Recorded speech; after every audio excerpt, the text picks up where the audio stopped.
Well, right now we are in a series where we're looking at some crucial conversations in the Bible. And a crucial conversation is just a conversation where we know that the stakes are high. Emotions sometimes can be strong, and the outcome to that conversation matters.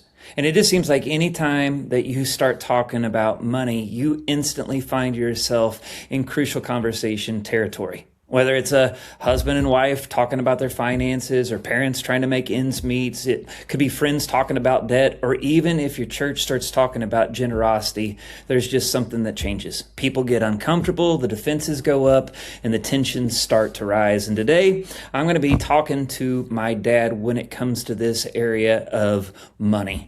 And so, getting started right out of the gate, Dad, why do you think that money has that effect on people? Why do people get so defensive when you start talking about it?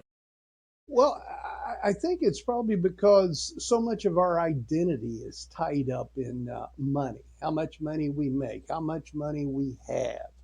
I think a lot of our identity is tied to that. It shouldn't be, but I think a lot of our identity is tied to that. And I think a lot of folks' self esteem is tied to their identity as well. So, because of that, if you start talking about money, people feel like you're really getting into personal space.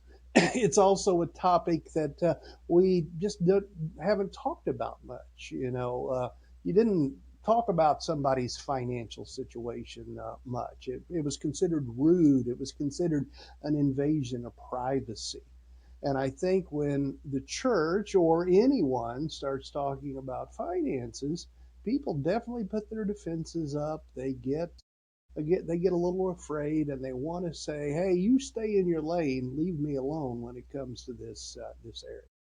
Yeah, one of the things that I'd thought about too that goes along with all of that is if the numbers are true and so many people are struggling and so many people are living paycheck to paycheck, I think there's a little bit of shame that comes along with that because it can be embarrassing to talk about our money if we know that we're truthfully not doing that great of a job.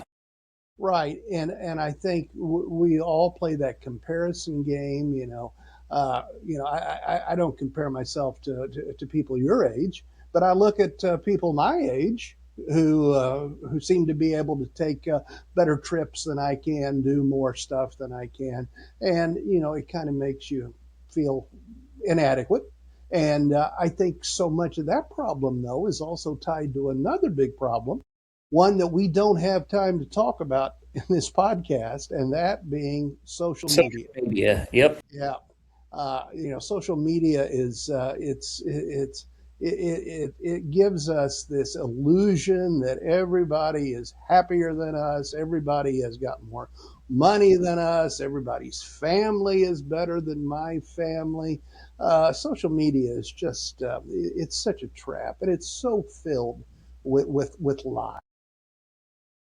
Well, let's go to a little bit of truth. Dave Ramsey had a report that said that money issues are the leading cause of divorce in America. And couples who frequently argue about money, they report significantly lower relationship satisfaction.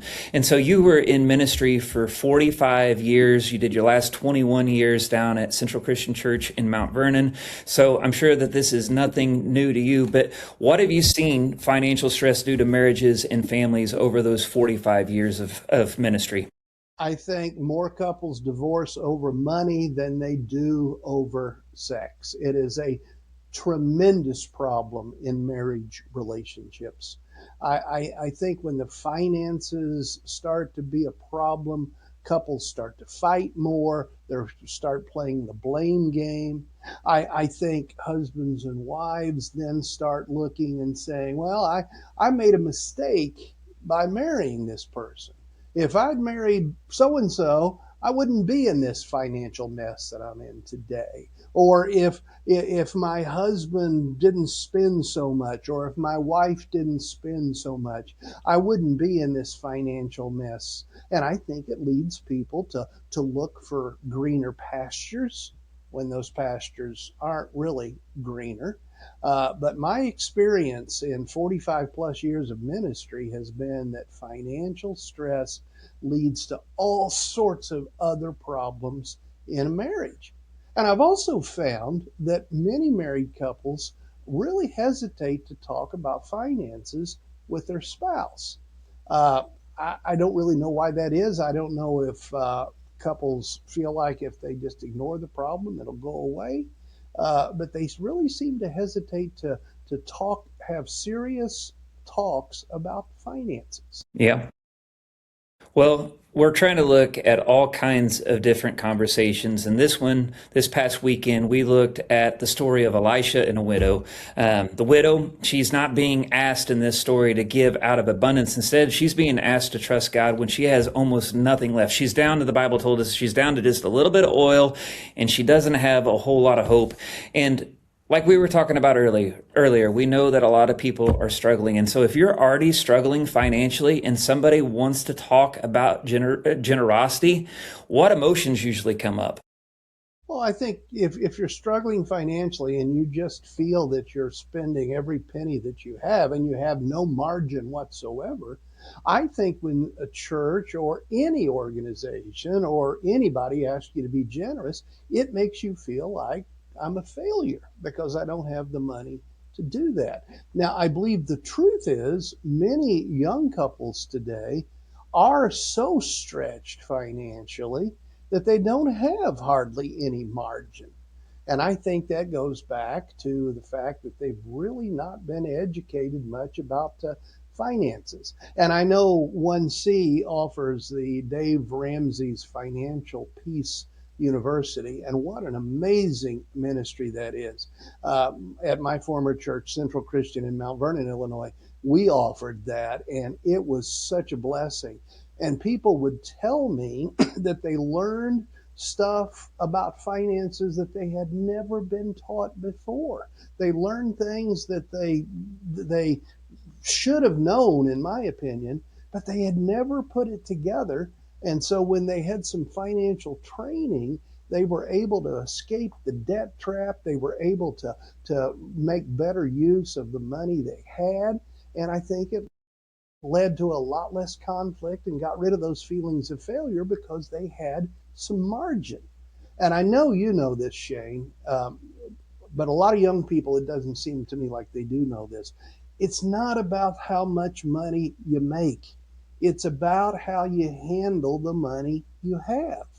I've known people over the years who $1 million a year would not be enough for them because they spend every penny that comes in.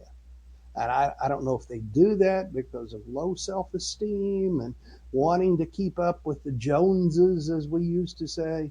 But, it's not a matter of how much money they make. It's how they handle the money they have. Now we have the luxury of, we know the end of the story. We were in church this past weekend. We know how God provided for this widow when she stepped out in faith. But why do you think it is so tough to trust whenever we feel like we're broke, whenever we don't feel like we have any extra money that can go anywhere? Why is it difficult to put God first when it comes to that area of our finances? Well, I think it's difficult because for many people, I think it's difficult because we've never tried. We've never trusted God and seen the way He would provide. In the account of Elisha and the widow, it is so interesting to me, that account. Elisha tells her to go and get jars, get as many jars as she can find, right? And every jar that she gathered was completely filled. When she stepped out in faith and got the jars, not really knowing what was going to happen, but when she stepped out and she gathered those jars, God got ready to do a miracle, and He filled all those jars, every one she had. And I think that's an amazing account in the Bible. So many times in the Bible, God's blessings come when we are willing to give what little we have. She had nothing. She went and gathered jars, and God blessed. Jesus said, "How much bread and fish do you have?"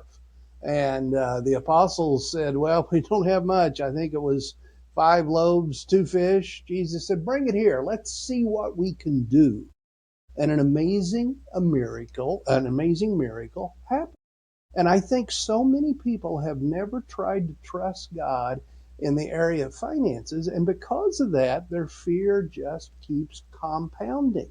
Whereas if they would take the little steps and try to trust him with their finances, they're going to see that he's going to be faithful. He's going to deliver as he always does. And that leads a person to trust God even more.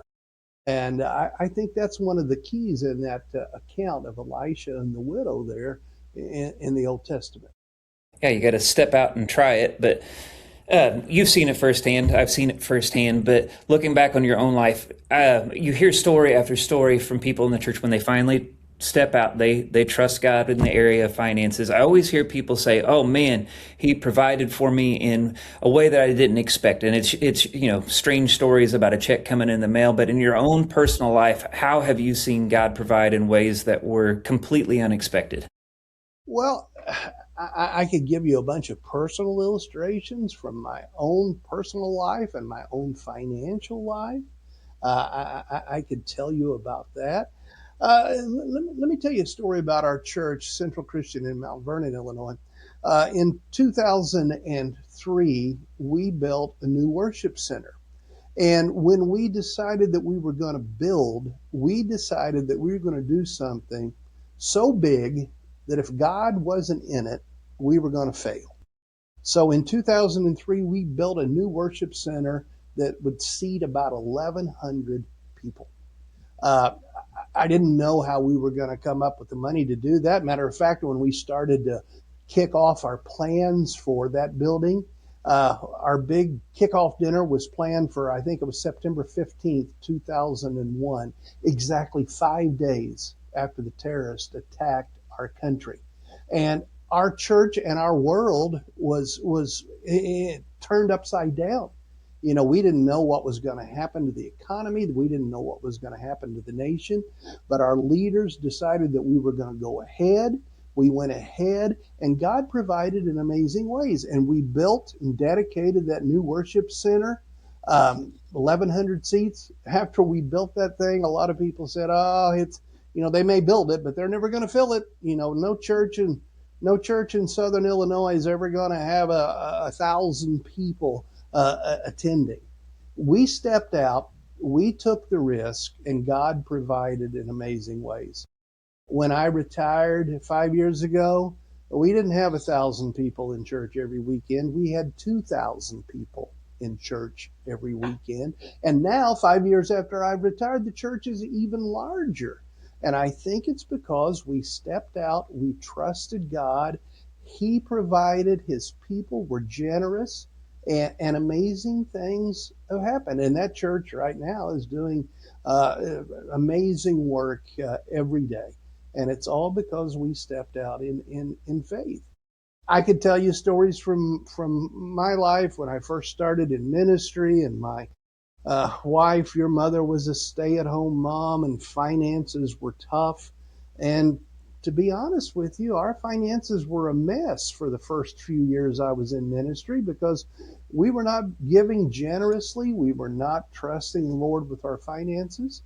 But once we made the commitment that we were going to trust Him, and our first 10% was going to go to the church before any other bill was paid, once we made that commitment, the Lord took care of us in amazing ways. He always did. He always has. But we've got to step out in faith, and we've got to trust Him, even though we can't see it in advance. Well, you were talking about the growth that Central saw by stepping out in faith, but you didn't talk about how many people was the church running whenever you guys decided to step out in 2001 and build this building. We had about 450 people every Sunday. At that time, we didn't have, I think we had 2 worship services. But, we had vision. We could see that great things could happen if we could get some of the facilities in place that we needed. And we quickly expanded and grew from 450 to 650 to 1,000. And, it just kept taking off after that. And it sure wasn't because of of a gifted preacher or anything That's like definitely true. or anything like that. It was because people had faith and they had trust. And God did things that were so much more amazing than I could ever imagine. When I started work at the church in Mount Vernon and we had about 400 people, I thought, oh man, this would be amazing if we could get to 700 people on the weekend.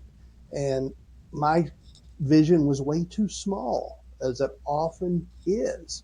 And, when you look at the story again of Elisha and the widow, I don't know how many jars she collected, but, it kind of makes you think if she had been able to find 1,000 jars, it would have been amazing because that was I guess, the first recorded oil well ever was right there. And God blessed greatly. And for every jar she went out and gathered, he filled it. And I think that's the same for us.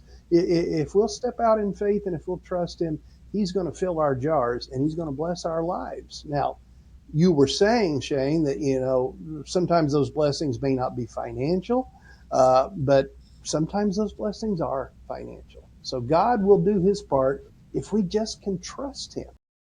And speaking of the blessings, they're not always financial. Just because I know the story, I was a part of the church for some of the later years of my teenage years at Mount Vernon. But I know there wasn't just numerical growth, there was also a ton of spiritual growth that took place. And since that new building took effect back in 2000, was it 2003 that you guys moved in? Yeah, 2003, 2004, right in there. I think so over March of 2004. Over the last 23 years, there's been thousands of people that have been baptized during that time. And I think a lot of times what happens is we attend a service on the weekend and we see somebody get baptized and we think that's where the story is. Somebody decided they want to get baptized, but there's so much more that they're not seeing. So what are some of the stories behind the baptism that people don't even realize are taking place? Well, I don't know if I can share stories as much as I can share what I think are qualities or programs that really lead to that. One of the things that I love about 1C is outstanding children's programs. And for an adult to come to church, to start worshiping at a church, they have to know that their kids are going to enjoy it, that their kids are going to be taught truth, and they have to know that their kids are going to be safe. And that's one of the things I see there at 1C. It's something I saw at Central. We were able to reach families who maybe never had been to church before because we had outstanding programs for their children and for their teens. I think that leads to folks coming to faith, giving their life to Jesus, and being baptized. Community is so important now in our world because so many families now, especially young couples, they may be separated from their parents, their grandparents by geography. And churches like 1C who offer small groups, life groups, where people can really get to know one another and really be in community, that makes a difference because they have friends and then they see their friends' faith and then they say, I want to be like them. They're a Christian. They've given their life to Jesus. They've been baptized. I want to do that too. So I think community, I think children's ministry, I think outstanding facilities make a difference. Our world is very into to music, and I think they enjoy coming to a worship service, being able to hear songs that they've heard on Christian radio, being able to participate in that. At 1C, they're blessed to get outstanding preaching that applies to their life. So I think all those things behind the scenes really lead to folks giving their life to Jesus and being baptized. Now, I do think that something a lot of people don't understand about the independent Christian church a church like 1C in Jacksonville or Central Christian in Mount Vernon is they don't understand sometimes that the word independent really means independent. And that means the church has no source of income. They don't get any money from a denomination or from a headquarters or anything like that. All those ministries that I talked about, all those ministries that bring people to the church, they're all funded by those people who are in the pews, in the seats each weekend. And that's why generosity is so important. You know, 1C is an alive church, and anything that is alive costs money. It's just a fact. If the church was dead, it wouldn't require any money. But because it's alive, it needs the generosity of its people if it's going to make a difference and if it's going to reach unchurched people. And I know that's what the goal is there at 1C. Yep, and I think that you're exactly right. There's so many stories that sometimes are years in the making. I can give examples of students who are coming to our high school ministry on Sunday evenings, and a lot of times it starts off because they have a meal. Well, the meal is only possible because of the generosity of our church. That's sometimes the only good meal that those kids get all week long, and it starts with something like a meal, and then maybe they get comfortable, and 6 months down the road, they're willing to go to camp for the very first time, and they go to the camp and they experience God in a way that's never clicked before.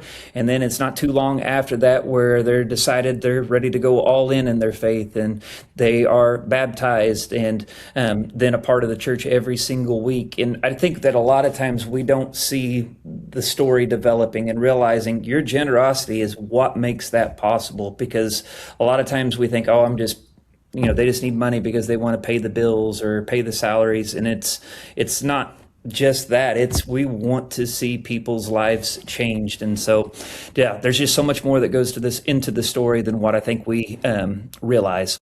Absolutely. And, that's an example right there. You're talking about your Sunday night program, your Sunday night youth program. It's an amazing program. And it's doing something that we didn't do 40 years ago. When I was in ministry, we didn't feed kids, but you're feeding kids. And like you said, that's just part of the deal. They come, they get fed, they make relationships, and they learn about Jesus. And eventually they give their life to Jesus and they're baptized. And that kind of stuff cannot happen unless the church is generous and is willing to step out in faith, and unless the people in the pews realize that every gift they have comes from God and they need to be sharing. Absolutely. So that's a great example.